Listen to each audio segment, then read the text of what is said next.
As I'm sure you already know, different types of math outcomes or math standards typically reflect different types of learning.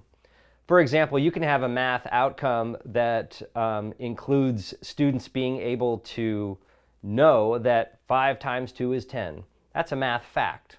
And that's very different from an outcome that involves students being able to solve a word problem, which would include skills associated with just identifying the important information from the word problem and also being able to choose the correct type of math operations to apply in the problem. That's a very different kind of outcome. You're also probably familiar with classification schemes that sort of communicate what these different types of outcomes are. Bloom's taxonomy is a really good example of that.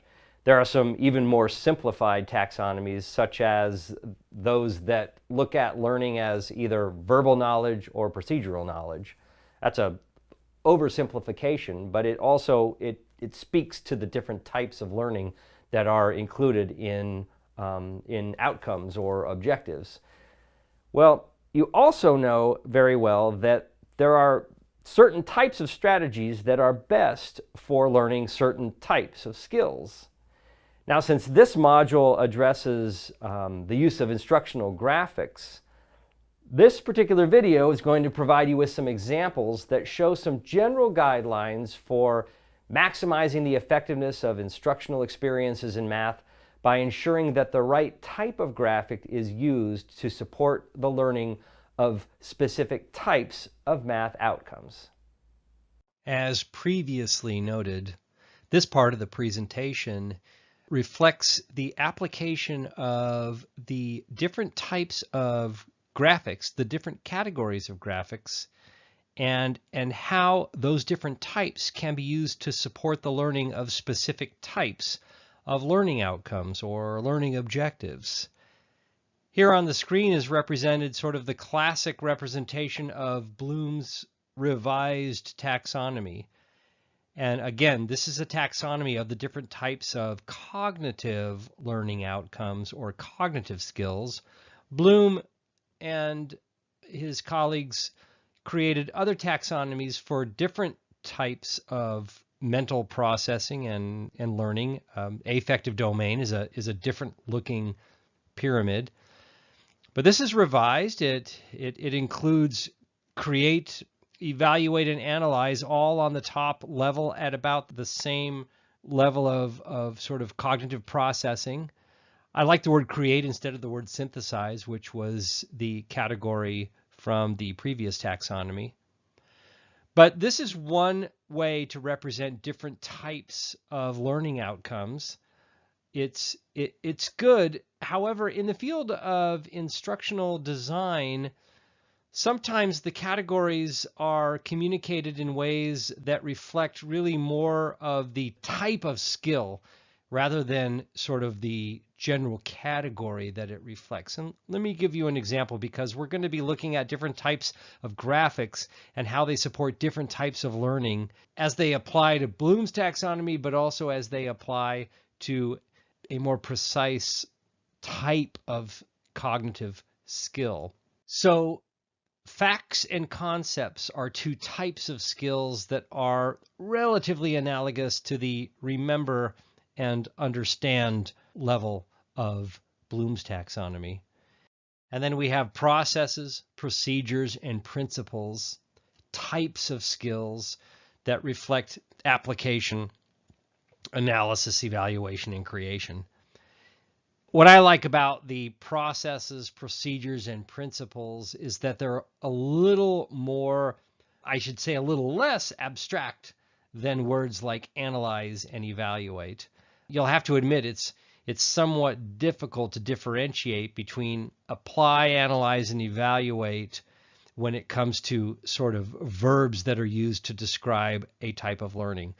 So I'm going to present just a quick overview of the different types of instructional graphics that were presented earlier in light of sort of both of these taxonomies. So the first are decorative graphics, and there's that cute little roundy owl perched atop a book. It's a decorative graphic. You could imagine that graphic being used in a number of different situations when communicating information to help students learn some specific skills. And typically, decorative graphics, which add aesthetic appeal, humor, or attention-getting strategies, typically those could be used to support the learning of any type of skill. Directing learners' attention to a particular piece of information, again, could be useful in any situation. So if you've got a decorative graphic, again, that's something that could typically support the learning of any type of outcome.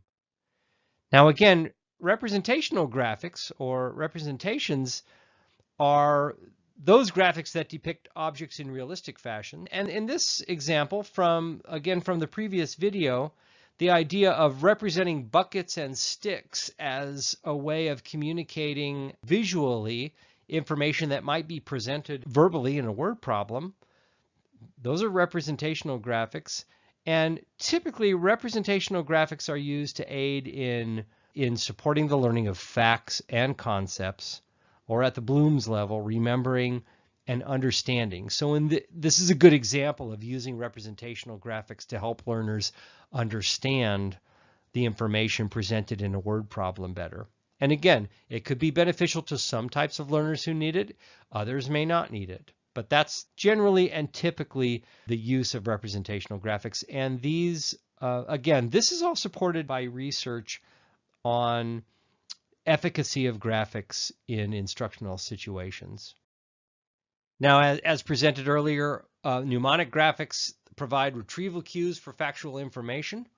They could be used to support, in this case, the performing of rules, which are kind of higher up the cognitive food chain. But mnemonics, again, are used to aid in remembering, in this case, sort of remembering the order of things, and for facilitating skills that are factual. Organizational graphics show qualitative relationships among content. Venn diagrams are a great example of that, as depicted. Instructionally, these types of graphics are beneficial to support the learning of facts and concepts, or in the Bloom world, remembering and understanding things. Now again, relational graphics show quantitative relationships among two or more variables. So quantitative being sort of numerical values, very, very applicable in math instruction, obviously. And relational graphics support the learning of concepts and processes. So that really covers, in Bloom's world, kind of everything except remembering, or in the old pyramid, that would be knowledge, which again is a very ambiguous term used to describe lots of things. But supporting the learning of concepts and processes, that is when you want to ensure that relational graphics are part of the instructional presentation. Again, transformational graphics show changes in objects over time or space. And this example that was pulled from the literature shows an example of a transformational graphic, and you're going to learn more about these types of graphics later when we get really more specific about visual representations and manipulatives. But in this case, it's a graphic. It's a real basic kind of bar chart. It's a simple kind of chart that shows a change over time that helps support understanding the information in the word problem. It supports the learning of processes, procedures, or principles. So this is a good example of a transformational graphic. And from Bloom's perspective, the application, analysis, evaluation, and creation types of skills are, again, supported by this type of graphic. And finally, interpretive graphics illustrate a theory or principle. And these support concepts, processes, and principles, which again are analogous to, in Bloom, understanding, applying, analyzing, evaluating, and creating. So from here, you're going to move on to learning about a type of mathematical set of graphics, visual representations, and manipulatives that can be used to support the learning of specific types of math outcomes. So this general big picture view addresses types of instructional graphics in general and their general support for instructional purposes over in specific types of learning outcomes. And now you're going to move on to more specific types of graphics that support the learning of different types of math outcomes that can be beneficial to a number of different types of learners in your class. So now you're about to learn more about specific strategies that have been proven to support the learning of different types of math skills. These are typically communicated in the literature as visual representations and manipulatives. The different types you will learn about reflect some of the basic types of instructional graphics that have been discussed in this video. But first, a little practice applying some of the information presented in this video.